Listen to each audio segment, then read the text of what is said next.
Glória a Deus. Irmãos, hoje, pela graça do Senhor, estamos iniciando aqui uma nova série de mensagens que nós intitulamos como as 10 palavras. Então, as 10 palavras são uma outra forma de nos referirmos aos 10 mandamentos. Uma das porções bíblicas mais conhecidas, se não a mais conhecida, mesmo entre aqueles que negam a existência de Deus, é uma passagem muito conhecida. Independente do quanto o assunto seja familiar ou não, embora muitas vezes ele possa parecer até desgastado, a verdade é que ainda há muito a aprender com relação ao nosso conhecimento de Deus nessa porção bíblica, que tem sido esquecida pela própria Igreja de Cristo. E nós temos aqui essa porção das Escrituras como nosso alvo de estudos hoje e nos próximos domingos. Okay? Nós fôssemos desafiar, ou sermos desafiados a resumir um tema para descrever sobre o que a Bíblia fala, o termo relacionamento seria um bom começo para nós. Porque desde o relato da criação, nós vemos um Deus engajado em se relacionar com a sua criação mais preciosa, que são as pessoas. Ele nos fez com a racionalidade, a capacidade de interagirmos num relacionamento com o fim de ter um relacionamento conosco. E o que também percebemos, no entanto, desde o princípio, é que Deus, Ele mesmo determinou os termos desse relacionamento, como ele deveria ser. E a base seria a sua palavra e o pressuposto da obediência. Então, isso envolveria lealdade, fidelidade, amor incondicional, as mesmas coisas que Ele nos ofereceu desde o princípio, graciosamente. Então, nesse sentido, a pedra de toque, o parâmetro mestre do nosso relacionamento com Deus sempre foi a exclusividade. Não uma exclusividade unilateral, mas bilateral. A palavra do Senhor, ela diz em Êxodo 19, 5, 6, eu serei o vosso Deus e vós sereis a minha propriedade exclusiva. Exclusivo significa que não há nada mais. Todo o resto foi excluído. Depois, também em Deuteronômio 4, 7, Moisés vai fazer uma pergunta retórica. Que grande nação há que tenha deuses tão chegados como é o nosso Deus? Então, esse e outros textos falam dessa exclusividade, dessa singularidade do relacionamento de Deus conosco. E é sobre essas bases, irmãos, que as palavras da lei foram dadas a Israel, como norma desse relacionamento entre Deus e o seu povo. E as 10 palavras, ou os 10 mandamentos, trazem um resumo dessa lei. Aparentemente, os princípios da aliança foram reduzidos a 10 para facilitar a memorização, uma vez que nós temos 10 dedos nas mãos, 10 dedos nos pés, e as nações daquela época também eram definidas como 10 nações principais naquele tempo. Então, há uma série de relações culturais e também questões práticas envolvidas nisso. E hoje nós vamos ver o primeiro mandamento. A questão é, será que as palavras de Deus aqui, as 10 palavras, ainda têm algo a nos ensinar?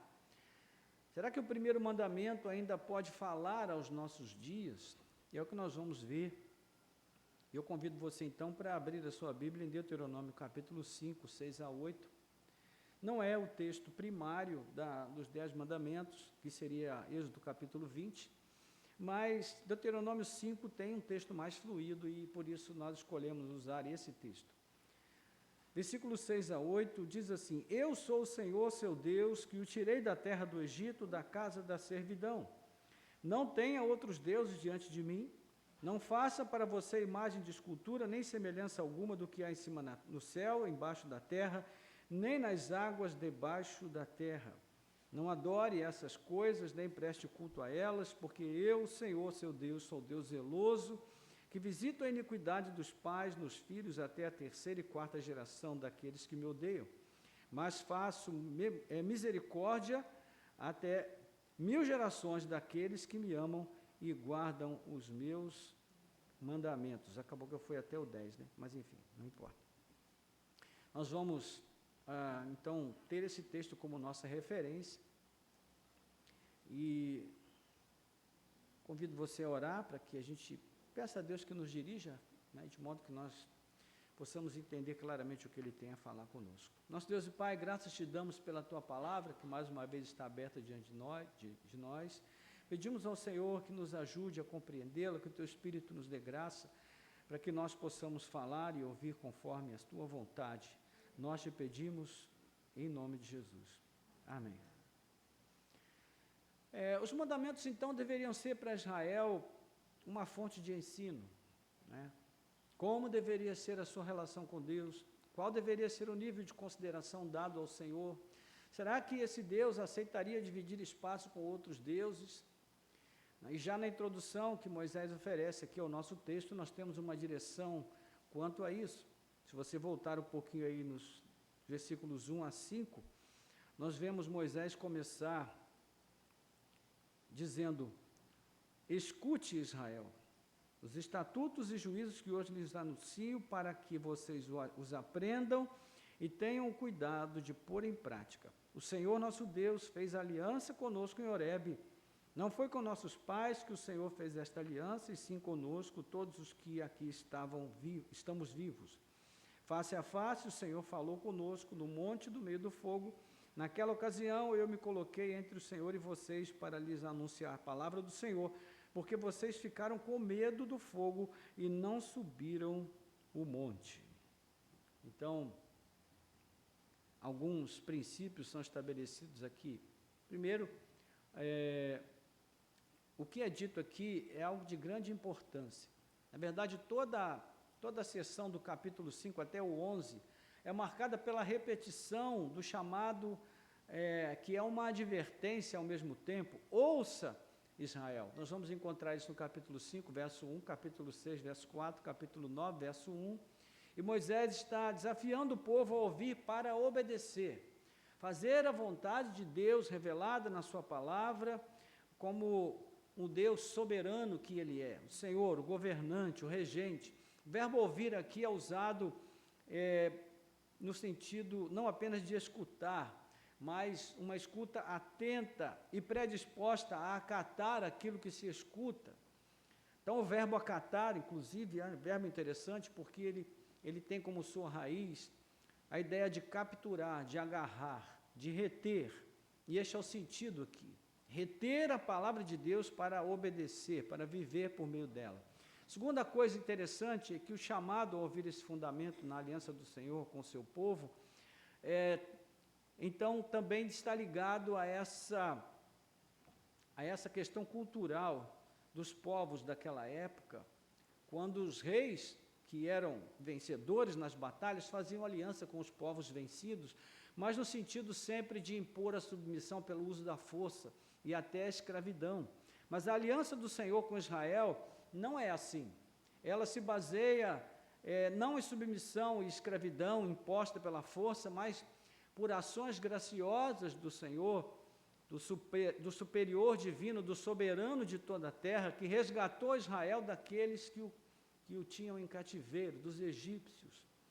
E o que ele espera em troca seria a obediência humilde aos regulamentos dessa aliança, uma submissão então amorosa de adoração a esse amor imerecido que foi concedido ao seu povo. Então, esse é o ponto principal aqui, né, que Moisés vai trazer para nós na introdução. E o terceiro aspecto também é que a nossa relação com esse Deus deve se mover sobre a linha tênue da liberdade, intimidade, da reverência e temor ao mesmo tempo. Nós vemos aí que o povo temeu se aproximar de Deus, então Moisés foi fazer ali a interlocução, a mediação de Deus com o povo, porque houve esse temor, né? E um dos problemas de Israel, do povo eleito do passado, é que Israel, num determinado momento, se sentiu tão íntimo de Deus que perdeu a noção desse temor e, portanto, achou que poderia viver segundo os seus próprios termos, conforme a sua vontade. Então, o que Moisés traz em Deuteronômio é uma recordação das estipulações da aliança, dessa iniciativa do amor de Deus, que não esperou que nós pudéssemos dar a Ele obediência como algo inato ou previamente informado. Não, graciosamente Ele nos deu normas para seguir, a fim de que nós vivêssemos e não morrêssemos. Sim, porque é isso que está em jogo aqui, a vida e a morte, a bênção ou a maldição. Deuteronômio vai falar muito sobre isso. Então nós vamos iniciar assim a nossa jornada pelas 10 palavras. Versículo 6. Eu sou o Senhor, seu Deus, que o tirei da terra do Egito, da casa da servidão. Os 10 mandamentos possuem essa parte introdutória, uma espécie de prólogo. Eu sou o Senhor, teu Deus, que te tirei da terra do Egito, da casa da servidão. E aqui nós já temos informações importantes. Primeiro, essa passagem relembra que as palavras que são retratadas aqui, elas vieram a Moisés em primeira mão, ditas pelo próprio Deus. Ou seja, os 10 mandamentos possuem um caráter pessoal, um caráter peculiar. Palavras do próprio ser de Deus, que vieram do seu fôlego de vida. E isso está envolvido aqui, irmãos. Nós que somos da geração do smartphone, né, do Facebook, das redes sociais, do WhatsApp, nós temos perdido essa noção da pessoalidade que as palavras transmitem. Porque a nossa comunicação virtual é impessoal, né? Haja vista que muitas vezes nós somos mal compreendidos numa mensagem de WhatsApp, porque ninguém sabe o tom que a gente está usando para aquelas palavras que a gente está dizendo. Ninguém sabe que tipo de ânimo está sendo transmitido pela nossa voz, se é um bom ânimo ou mau, se nós estamos falando com simpatia ou com antipatia. Ou seja, as palavras transmitidas, diretas da boca de alguém, têm um sentido completamente diferente de palavras escritas. Então, tem essa implicação pessoal do próprio Deus na proferição da lei. Então, assim como as palavras, quando ditas, carregam algo de nós mesmos, nosso hálito de vida, dos nossos pulmões, o mesmo ocorre aqui envolvendo o próprio ser divino. A segunda coisa é que esse Deus que fala é o libertador do seu povo. Foi Ele quem libertou Israel da terra do Egito, da casa da servidão. E terceiro, esses aspectos da enunciação das 10 palavras adverte para o seguinte fato: o que será dito deve ser acatado não pelas palavras ditas, mas por causa daquele que diz as palavras, o Deus único, o libertador de Israel. Isso faz toda a diferença, irmãos, porque nós vivemos também numa geração questionadora, não é? E o questionamento faz parte dos relacionamentos hoje de um modo intenso. Tudo é questionado, tudo é questionável, mas existe uma pessoa que aquilo que ela diz não está sujeito a questionamentos, e essa pessoa é Deus. Então Deus deve ser acatado no que diz, não somente pelo que Ele diz, mas pelo fato de ser Ele a dizer. E esse é o pressuposto da obediência. Quem está falando é Deus. Então, a atitude do fiel é a obediência. Não existe outra alternativa. Ok, irmãos? Então, esse ponto é muito importante, porque nós temos perdido isso de vista. Nós temos analisado as palavras de Deus como se quem disse as palavras fosse uma pessoa qualquer como nós.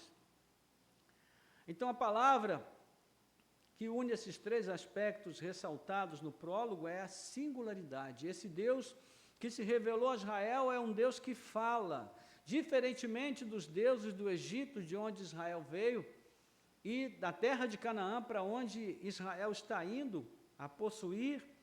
Esse Deus fala, Ele se dá a conhecer pelo que Ele é. O seu caráter é singular também porque ele intervém na história em favor do seu povo.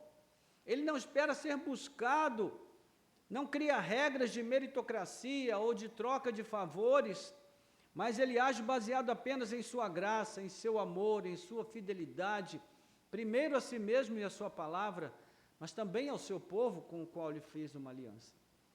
Então, por tudo isso, o seu direito de ser ouvido, de ser acatado naquilo que ordena, também é singularmente estabelecido.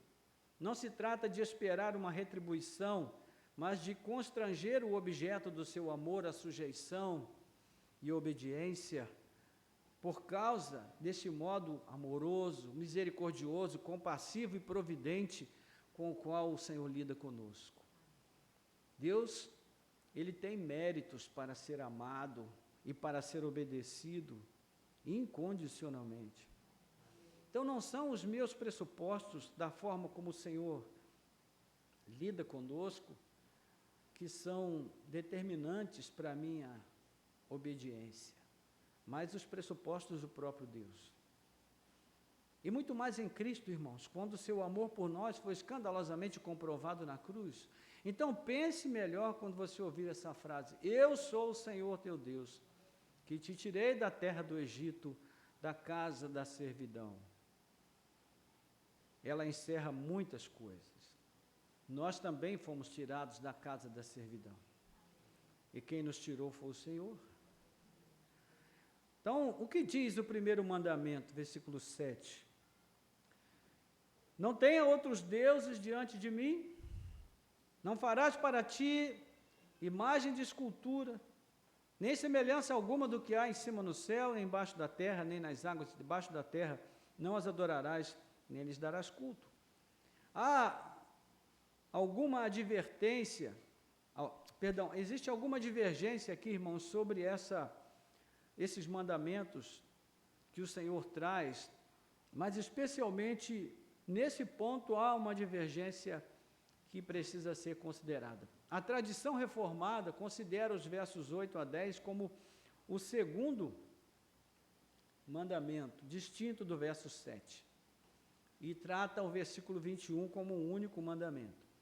Mas, de acordo com os intérpretes, como Daniel Bloch, por exemplo, que é um especialista no Antigo Testamento, com base em fundamentos de linguística discursiva, seria preferível então seguir outras tradições e ver os versos 7 a 10 representando um único mandamento, que seria o primeiro, e dividindo o versículo 21 em dois mandamentos, conforme nós veremos mais à frente.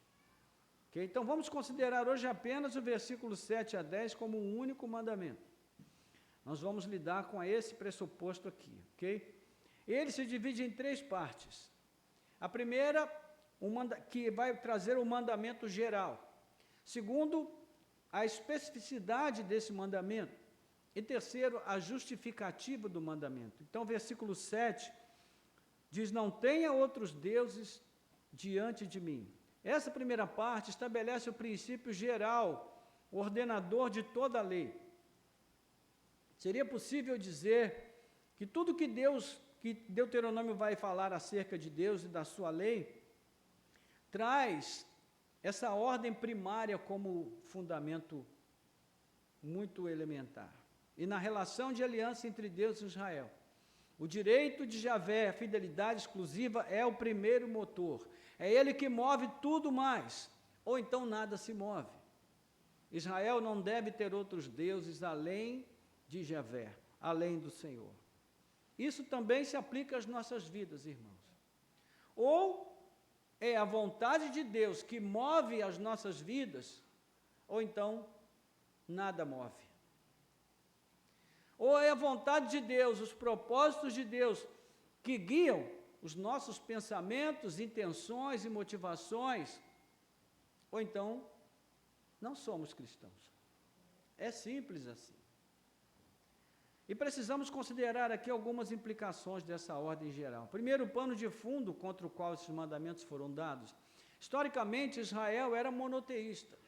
Os patriarcas não adoraram deuses estranhos. Nem José, vivendo no Egito, a mesma cultura egípcia e política durante tanto tempo, nem o próprio povo no Egito se tornou idólatra dos deuses do Egito, pelo menos a Bíblia não traz informação sobre isso. Então, por que Deus dá esse mandamento? Não tereis outros deuses diante de mim. Porque Israel está indo para Canaã, uma terra que está cheia de deuses. E, sobretudo, esses deuses são ligados ao sexo, às estações, à fertilidade da terra e das pessoas.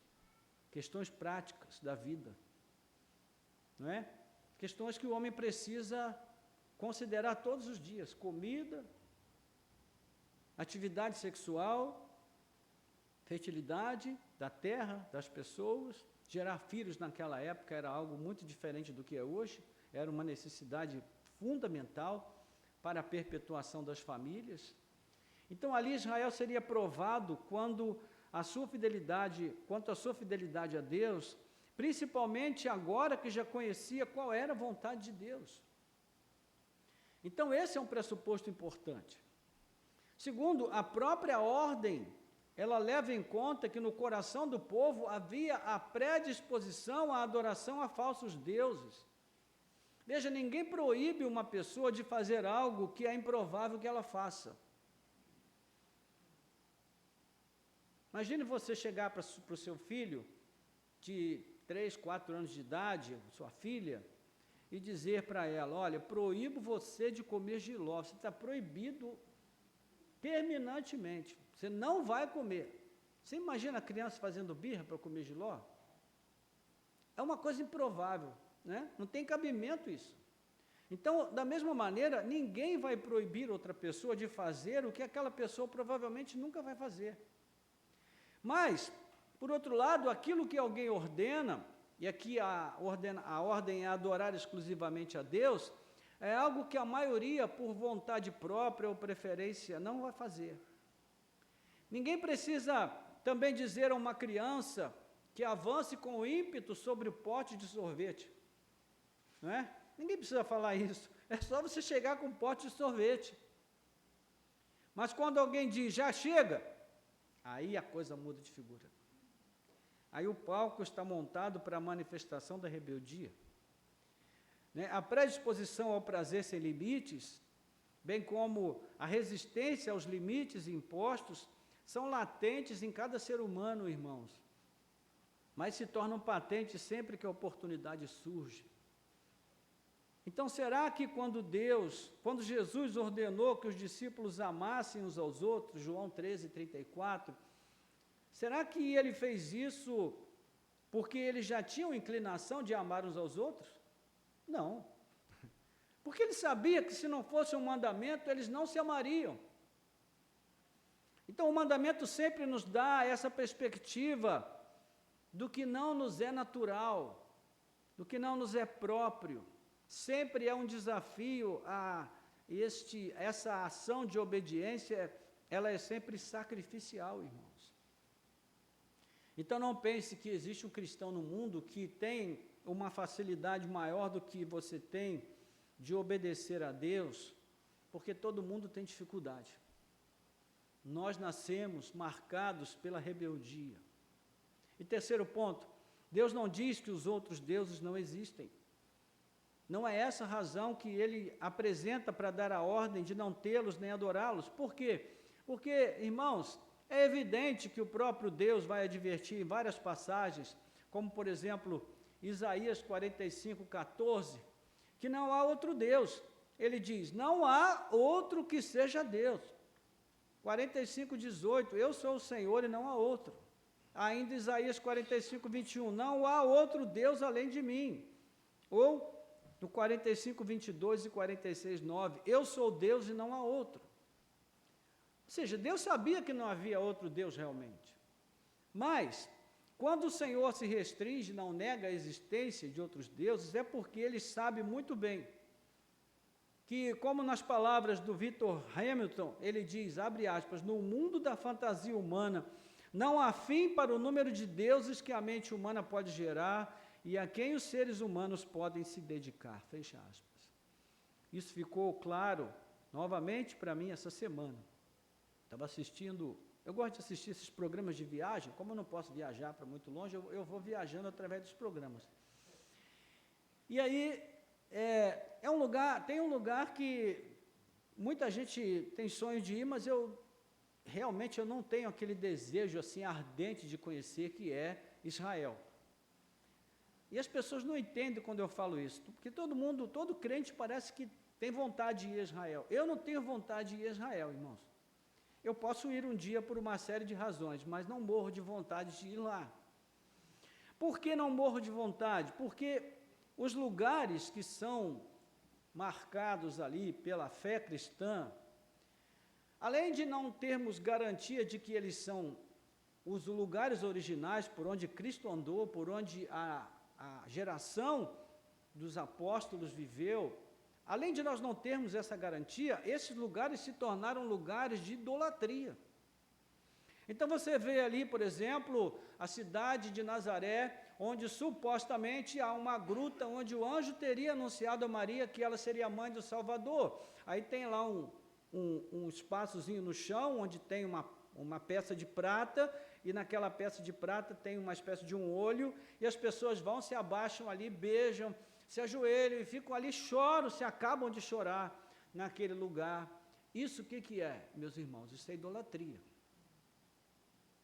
Isso é adoração de outros deuses, deuses criados pela imaginação humana.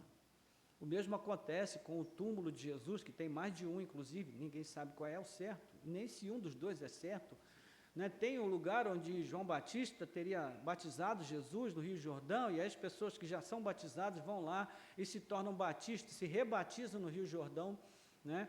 E, enfim, toda essa questão está envolvida com idolatria, com a criação de outros deuses.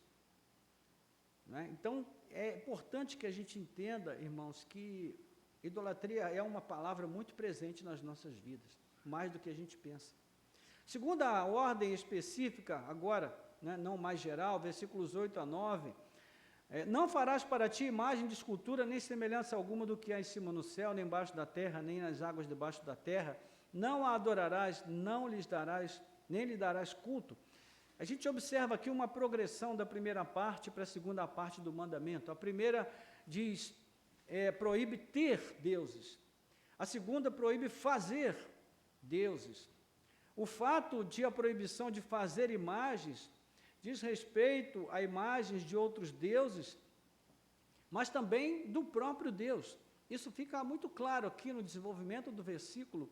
Né? É proibido fazer réplicas ou semelhanças, imagens de qualquer coisa que pode ser vista, que pode ser conhecida, da qual se tem informação da sua existência, coisas pertinentes ao plano terreno, pessoas, animais e plantas, ou no máximo as coisas do céu, até onde poderia a vista humana alcançar, os astros em geral, o sol, a lua, as estrelas.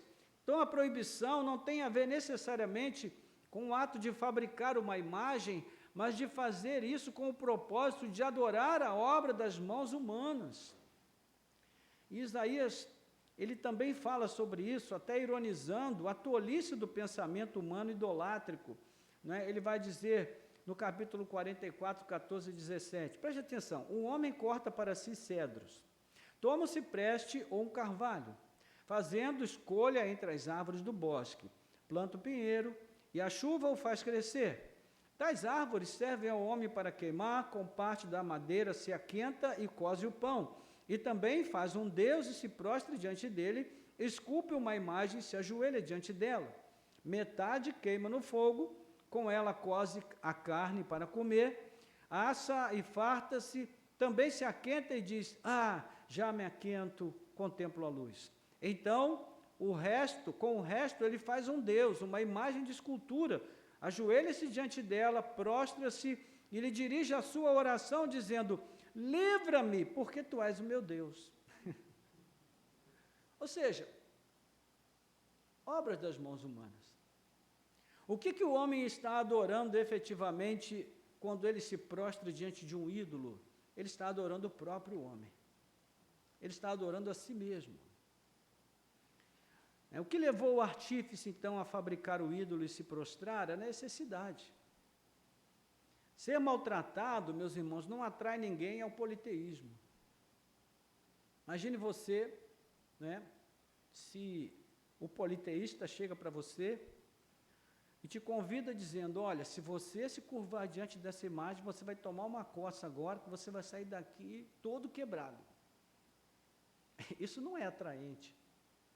Mas quando a necessidade surge, quando a escassez desafia, o politeísmo se apresenta como uma solução viável. E ele penetra no coração humano, silenciosamente, ele vai fixando raízes. E o homem que antes era monoteísta convicto, ele toma gosto agora pelas coisas boas que o politeísmo promete dar. Ele vê a prosperidade como sinal de aprovação de Deus. E é nesse terreno que o idólatra aparece, que ele surge, que ele se materializa, porque o politeísmo começa a parecer uma possibilidade atrativa para suplementar as nossas crenças. Então, nessa hora, ainda que não seja artífice, qualquer homem ou mulher é capaz de simplesmente tomar em suas mãos uma pedra e dizer, tu és meu Deus, livre-me. Já citei aqui o exemplo do náufrago, não é? Do Wilson, aquela bola velha, murcha, que se tornou o ponto de salvação, né? O elemento de identificação de um náufrago. Ele não tinha mais nada. Então, ele criou um personagem, para que nesse personagem ele pudesse ter alguém com quem interagir. Isso acontece também com a idolatria. Nós criamos um Deus, na nossa imaginação, damos uma forma a ele, ou até não precisamos dar nenhuma forma, pode ser uma lasquinha da cruz de Cristo, que a gente recebe como uma relíquia, não é? E ali a gente se prostra diante daquela coisa e ela se torna o nosso Deus. E por fim, a justificativa ou motivo da ordem que é dada, versículos 9, parte B até o versículo 10, que vai dizer assim, não adore essas coisas, nem preste culto a elas, porque, aliás, perdão, do versículo 9, sim, porque eu, Senhor teu Deus, sou Deus zeloso, que visito a iniquidade dos pais nos filhos, até a terceira e quarta geração daqueles que me aborrecem, e faço misericórdia até 1000 gerações daqueles que me amam e guardam os meus mandamentos. Então, aqui está o motivo para evitar os ídolos. Segundo o versículo 5, é Javé um Deus ciumento. E é interessante que essa palavra nos incomoda quando ela se refere a Deus, né? Pensar em Deus como um Deus ciumento, porque o ciúme para nós normalmente é entendido como um sentimento ruim. Né? O ciúme destrói relacionamentos, acaba com muitos casamentos, com muitas famílias, com muitas amizades.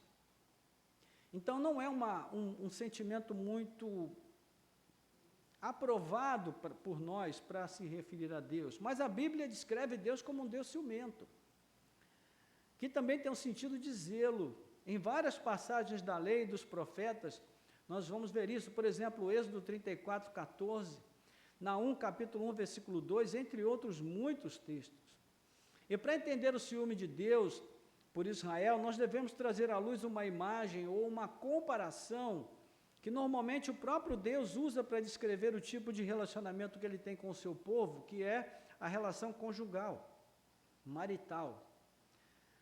Né? O Hamilton destaca, abre aspas, Números 5,14, usa a raiz dessa palavra ciúme 4 vezes para expressar a indignação ou a emoção apaixonada de um cônjuge diante do adultério do companheiro real ou imaginário. Provérbios 6,34 fala do ciúme que desperta a fúria de um marido. E aqui fecha aspas. Né? E aqui no caso, quando a esposa tem uma relação sexual com outro homem, né, traz essa fúria que é descrita em Provérbios. Cantares capítulo 8, verso 6, fala do amor entre duas pessoas que é forte como a morte e o seu ciúme tão forte quanto o túmulo. Então esses versículos, eles podem nos dar melhor explicação sobre o que é o ciúme divino, irmãos. O relacionamento do Senhor com Israel, com o seu povo, é um relacionamento marital. Por outro lado, esse ciúme de Deus tem a ver com o seu zelo pela sua glória. O ciúme de Deus, ele está relacionado primeiro à sua glória, que é só sua, e também, dentro dessa perspectiva, a aliança que ele faz com o seu povo é uma aliança na qual ele dedica toda a sua afeição, todo o seu amor a este povo, e ele não quer receber em troca algo que seja diferente disso. Temos aqui um caso típico de antropopatia, que é a atribuição de sentimentos humanos a Deus para realçar e intensificar esse amor, essa devoção. Entenda a palavra devoção aqui, não é como a nossa devoção, de adorar um Deus, não. É uma afeição intensa, é uma dedicação que Deus tem por aqueles que são seus, que ele se empenha na sua relação conosco. No Antigo Testamento, Deus é descrito como aquele que se uniu a Israel em casamento. Leia Oséias e você vai ver essa descrição muito vívida ali, né? Então, quando o povo do Senhor se envolve com a adoração a outros deuses, isso equivale a adultério. E mais, Deus não fica indiferente quando isso acontece. Ele reage. Ele tem ciúme. Quando você lê em Ezequiel, aquela passagem, quando ele descreve Israel como uma menina que ele encontrou abandonada, né, no deserto, e ela foi deixada ali para morrer, uma menina recém-nascida. E ele descreve uma figura forte. Ele descreve a figura da menina. Ele criou, ele limpou o sangue, ele limpou o líquido amniótico ainda preso ao corpo da criança, ele limpou tudo. Levou para casa, criou como sua filha, como uma princesa. E quando ela cresce, o que ela se torna? Uma prostituta. É uma linguagem muito forte. E é essa imagem que Deus traz para se referir à infidelidade de Israel na sua relação com o seu Deus. Então, o ciúme de Deus, ele é tanto puro quanto santo e justo. Ele é justo porque uma vez que Deus se mantém fiel a essa relação com o seu povo todo o tempo, então não se deve nem pensar em trair essa relação. Esse ciúme não é algo semelhante ao que sentimos, irmãos. No nosso caso, o ciúme é sinônimo de insegurança, de medo, de má compreensão sobre o que é o amor, mas no caso de Deus não. O ciúme é uma consequência do seu amor puro e verdadeiro por nós. Nós poderíamos dizer que o ciúme de Deus é o outro lado do seu amor. E ele ocorre quando esse amor incondicional é subestimado, é desprezado em troca de ídolos que não são deuses. Que então, por fim, temos a consequência desse ciúme, que é o juízo. Né? E esse juízo é descrito aqui como multigeracional, ou seja, ele se estende por várias gerações. Há um contexto histórico-cultural aqui que nos ajuda a entender isso. Naquela época, irmãos, a longevidade das pessoas fazia com que as famílias vivessem em grandes comunidades, onde várias gerações coexistiam sob o mesmo teto. Havia os filhos, os pais, os avós, os bisavós e os trisavós. Ou seja, o comportamento exemplar para o bem ou para o mal, que no caso seria o comportamento do patriarca, ele poderia determinar o mesmo comportamento por várias gerações. Então, nesse sentido, o juízo divino, ou a bênção divina, se estenderia por várias gerações de sua família. Seria uma questão de legado, uma herança moral maldita ou bendita, que repercutiria em juízo ou bênção contínuo sobre aquela família, aquela geração. O fato é que ainda hoje nós somos afetados pelos pecados de outros, dentro de qualquer comunidade pactual, contexto de aliança, especialmente no contexto da família. Temos um exemplo muito categórico nesse sentido, da experiência do próprio Davi. Davi fez uma escolha muito errada na sua vida e essa escolha repercutiu em toda a sua família. Destruiu tudo que havia pelo caminho. Então, isso é o que está sendo colocado aqui. Por outro lado, cada geração é responsável pelas escolhas que faz. Nós vamos ver lá na frente, no 5º mandamento, quando Deus responsabiliza diretamente os filhos, ordenando que honrem os seus pais, para que colham como resultado uma vida abençoada. Ou seja, a ameaça do verso 9, ela não tem uma aplicação apenas do aspecto espiritual ou meramente fatalista ou irreversível, ela está ligada às escolhas que fazemos. Então, de toda forma, já a caminho de concluir, nós temos aqui uma grande motivação para observar e obedecer, não apenas o 1º mandamento, mas todos eles. E a conclusão, irmãos, que chegamos é que as 10 palavras nos foram dadas como regra de conduta dentro de uma relação de amor, aliança e compromisso com Deus. Ele sabe que não restou nenhum código moral positivo e instintivamente motivador em nós depois da queda. Então, precisamos de balizas, de uma verdade norteadora que nos leve ao porto seguro da sua presença e da sua comunhão. Graças a Deus pela palavra do Senhor. Graças a Deus porque Ele nos deu a lei. A lei não é maldição, irmãos. A grande diferença do tipo de submissão ao pecado ao qual estávamos sujeitos e a submissão aos limites os quais o Senhor nos impõe é que a sujeição ao pecado escraviza, enquanto os limites que Deus nos impõe estimulam a autêntica liberdade. Não existe liberdade sem norma, meus irmãos. Não existe liberdade sem regra. Porque quem busca liberdade sem norma se torna escravo da sua própria liberdade.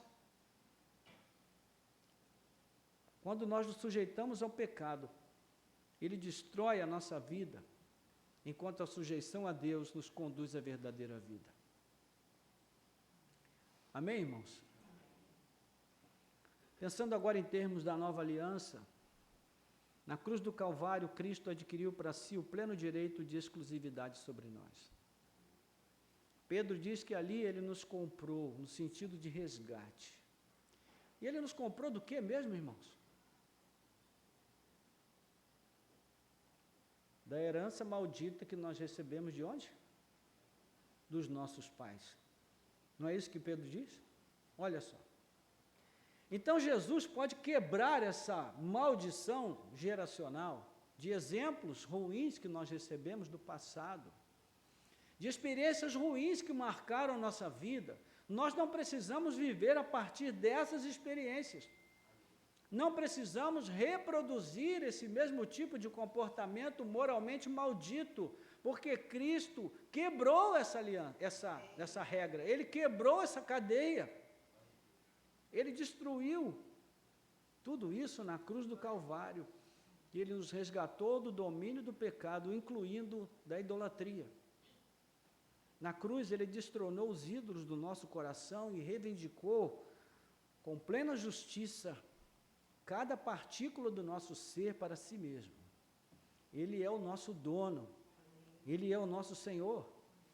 Então Ele não veio para abolir a lei, pelo contrário, Ele diz: eu vim para cumprir toda a lei. A sua vida teve como finalidade isso, o cumprimento de toda a lei, e quando Ele foi tentado a ceder à idolatria para satisfazer uma necessidade legítima, se tu és o Filho de Deus, transforme essas pedras em pães. E eu te darei tudo, se prostrado me adorares. O que ele fez? Ele preferiu sofrer a abstinência. Ele preferiu se privar da satisfação do que se render e trair aquele que sempre teve o seu amor incondicional, o Deus Pai. Então, meus irmãos, Ele é capaz de se compadecer de nós, porque Ele sabe a quantas tentações nós estamos expostos. Eu digo para os irmãos, é em Cristo que vencemos, irmãos.